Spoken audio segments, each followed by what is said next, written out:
Bem-vindos! Continuamos então a falar sobre conceitos mais avançados de HTML e desta feita vimos no vídeo anterior a utilização de iframes e a sua utilidade.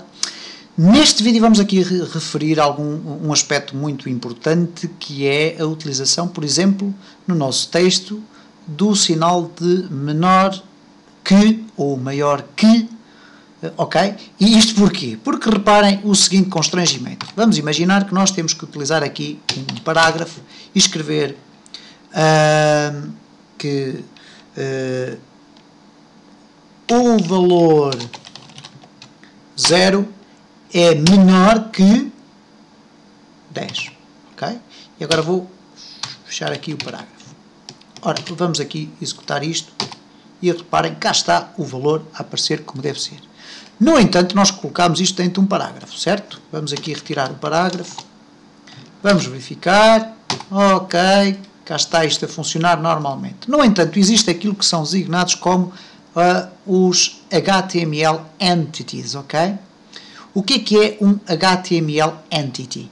É um código que poderá ser escrito de duas formas e que nos permite inserir no seio do texto sem correr o risco de o parser do HTML, isto é, o motor que permite a leitura e o decifrar dos elementos, sem permitir que ele possa encontrar aqui alguma incongruência, ok? Como se fosse, caso de dizer assim, isto parece uma tag, ok? Span, se eu colocar aqui, por exemplo, span, reparem o que é que acontece, eu vou refrescar e o valor 0,10 e o span não apareceu. Eu quero, por exemplo, dizer o seguinte, vamos imaginar aqui que eu tenho uma tag P, um parágrafo, e digo assim, um dos elementos mais interessantes do HTML é a tag span. Ora, a tag span, como é que eu vou escrever tag span? Porque reparem, eu vou aqui apresentar e reparem, é tag e xarope, não há nada para ninguém. Ora, então para escrever isto eu posso utilizar aquilo que são chamadas as HTML entities, as entidades HTML, isto é, códigos que nós podemos escrever aqui no nosso texto e que automaticamente serão interpretados no sentido de transformar o código no sinal que nós pretendemos. E neste caso existem genericamente duas formas. Uma delas é utilizar o sinal de i comercial e depois o nome, ok? O nome dessa entidade. E neste caso para less than, o menor que, eu vou colocar o LT, ok?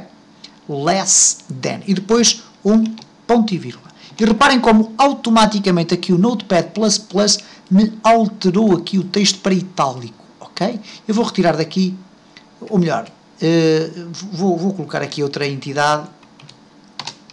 Neste caso vou colocar aqui outra entidade que é, penso eu, que o greater than. E reparem agora, span, ok? E eu, desta forma, utilizando o HTML entities, eu consigo utilizar símbolos que habitualmente fazem parte da própria estrutura do HTML, consigo utilizá-los no meio do meu texto, ok? Ora, é evidente que ninguém vai estar a decorar todas as HTML entities que existem. No entanto, interessa reter esta informação. Nós podemos utilizar a descrição desta forma. Eu vou aqui criar um espaço objetivamente para podermos ler a diferença. Neste caso, utilizei o i comercial e depois o less than e um ponto e vírgula, mas posso também referir-me, em vez de o seu nome, ao seu código. E para isso, o less than, o código do less than é, por exemplo, o cardinal 60, ok? E reparem como, se eu agora refrescar, é exatamente o mesmo valor, ok? Portanto, isto que aqui está, se eu agora for aqui ver a fonte da página, reparem, cá está então cardinal 60, ok? E, portanto, isto permite-nos então controlar de uma forma muito mais segura a apresentação de determinados caracteres que, caso contrário, poderão entrar em conflito com a definição da estrutura do próprio ficheiro HTML. Ok, eu vou dar aqui alguns exemplos, neste caso até vou utilizar o parágrafo, exemplos de HTML entities, e vou colocar aqui, por exemplo, olhem, por exemplo, o non-breaking space, isto é, imaginem que eu quero colocar aqui vários espaços. Eu tenho aqui 2 parênteses, ok, com o valor X, por exemplo, e vamos imaginar que eu quero que no meu parágrafo haja aqui um espaço maior entre os X. Ora, se eu adicionar aqui vários espaços, vamos ver o que é que acontece. Não acontece nada. O espaço ficou ali à mesma reservado apenas como um espaço. Mas eu adicionei vários espaços aqui. Então porquê que eles não apareceram? Isto porque o HTML, o motor, o parser do HTML, ignora os espaços. Então isto é igual a ter exatamente isto. Okay? Então como é que eu posso dar a volta a esta situação? Posso utilizar uma HTML entity chamada non-breaking space. E o non-breaking space eu posso escrevê-lo da seguinte forma. O comercial non-breaking space. Ok? Non-breaking space. E agora reparem, eu vou refrescar. E reparem como eu, se repetir esta implementação, eu vou adicionar artificialmente espaços ao meu texto. Ok? E, portanto, estamos aqui a adicionar vários espaços. Reparem aqui no código-fonte que eu tenho aqui os non-breaking spaces, ok?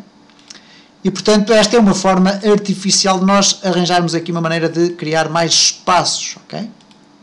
Vamos aqui ver mais alguns exemplos.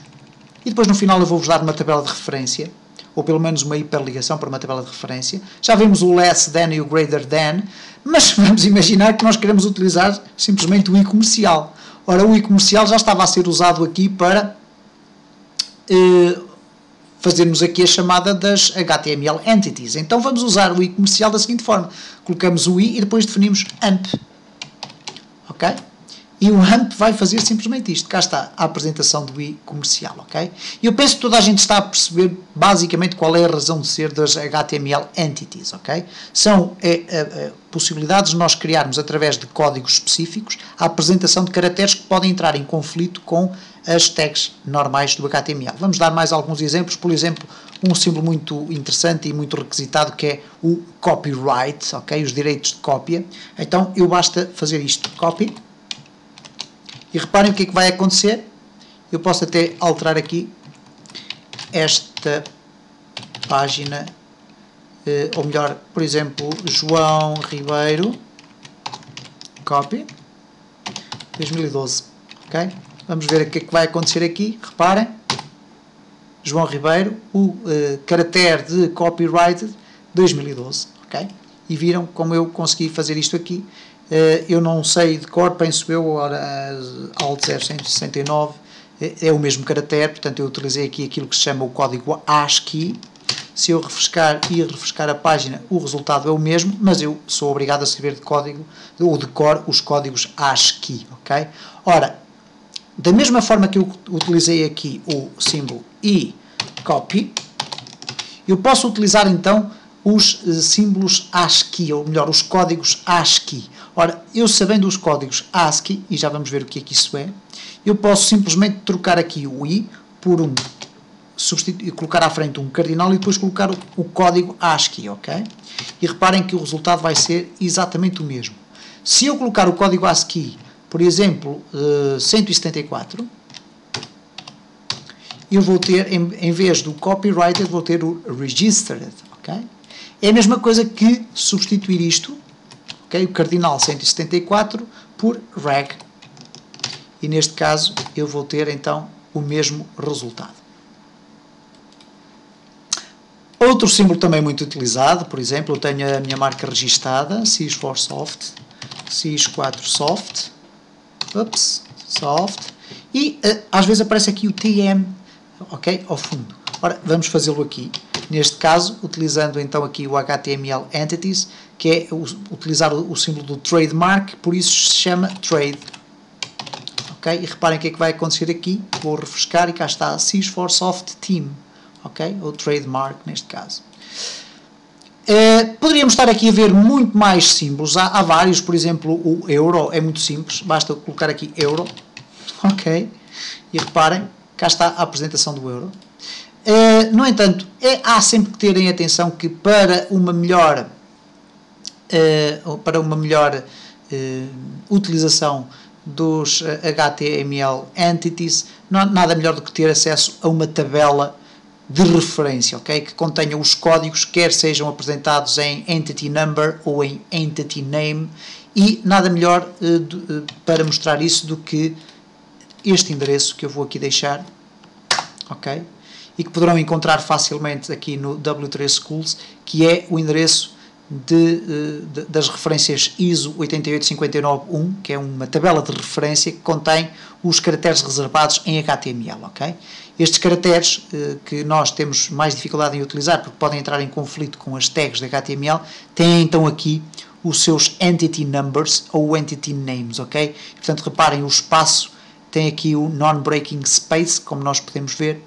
Temos aqui o caso do Copy, que nós podemos ver também já no nosso exercício, e por aí fora temos aqui uma tabela dos principais caracteres e os respectivos códigos e entity names que nós podemos utilizar para, enfim, não corrermos o risco de criarmos aqui conflitos dentro da nossa página web pelo simples facto de estarmos a usar caracteres protegidos pela própria estrutura HTML.